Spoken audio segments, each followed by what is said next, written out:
Good morning student, welcome you. This is second part, class 11th। Insurance and assurance. देखिए, insurance और assurance क्या होता है। Generally the term insurance and assurance are consider the same things. हालांकि generally दोनों क्या है, same things, दोनों बराबर है।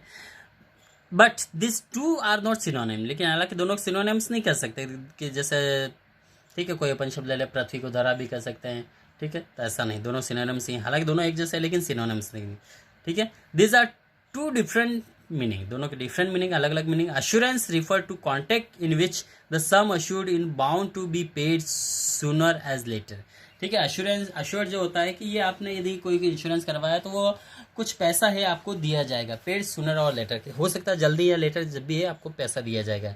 इन case of insurance the sum assured is paid only when insured suffer a peculiar loss. और इंश्योरेंस में क्या होता है कि आपको यदि कोई इंश्योरेंस करवाया है तो जो एक अश्योर्ड जो पेड है वो आपको दिया जाएगा, सफर और लॉस, ठीक है। Insured suffer a particular loss, यदि आपका कुछ लॉस होगा तो ही आपको दिया जाएगा। और अश्योरेंस में क्या होगा, आपको दिया ही जाएगा, या जल्दी या बाद, ठीक है, बाद में।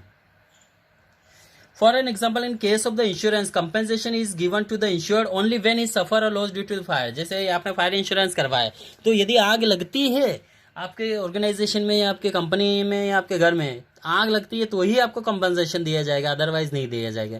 The contact of life insurance is contact of assurance. देखिए, लाइफ इंश्योरेंस एक कॉन्टेक्ट एश्योरेंस का, because in the contact of the insurance is bond to pay the compensation either at the death of insured और in expiry period of policy.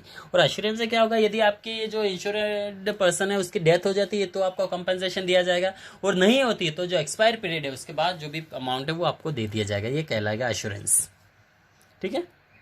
The term insurance is use only when the risk is uncertain, fire में break out and it may not also, ठीक है। इसमें कुछ term conditions होती हैं। In assurance the risk is certain as a person has to die और sooner late, कि इसमें व्यक्ति के जल्दी मरेगा या लेट मरेगा, तो ये कंडीशंस इसमें होती है। In other word the term insurance is use where compensation is guaranteed to be paid only happening of an event, whereas assurance the payment of compensation is a certain। अब देखिए difference between insurance and assurance. Insurance देखिए, in contact of insurance the insured must suffer a damage और loss in claim the compensation. देखिए, इस insurance में क्या होगा, जो इंश्योर्ड पर्सन है वो सफर होना जरूरी है, उसका डैमेज या लॉस होना जरूरी है तो ही उसको पैसा मिलेगा कंपनसेशन, अदरवाइज नहीं मिलेगा। अश्योरेंस में क्या होगा, in the contact assurance the sum assured is bond to be pay whether insured suffer और लॉस और नॉट, ठीक है। इसमें जो इंश्योरेंस कंपनी वो बाउंडेड होती है कि पेड करेगी उसको पैसा, चाहे वो उस व्यक्ति का लॉस हो या नहीं। मीन्स इंश्योरेंस में लॉस होगा तो ही इसको पेमेंट मिलेगा, इसमें लॉस हो या ना हो उसको पेमेंट मिलेगा। Second, the term insurance is use when risk is uncertain. देखिए, इसमें इंश्योरेंस कब लिया जाता है, जब कोई रिस्क अनसर्टेन होती है, इट मे और नॉट भी, कि हो भी सकती है नहीं भी हो सकती है, इसलिए इंश्योरेंस करवाते हैं। The term insurance is use when risk is certain, risk certain बिल्कुल, and is bound to happen, ठीक, कि होना ही है। In insurance the compensation is paid only happening of the event. Insurance में जो पैसा है वो घटना दुर्घटना होने पे ही दिया जाएगा। In assurance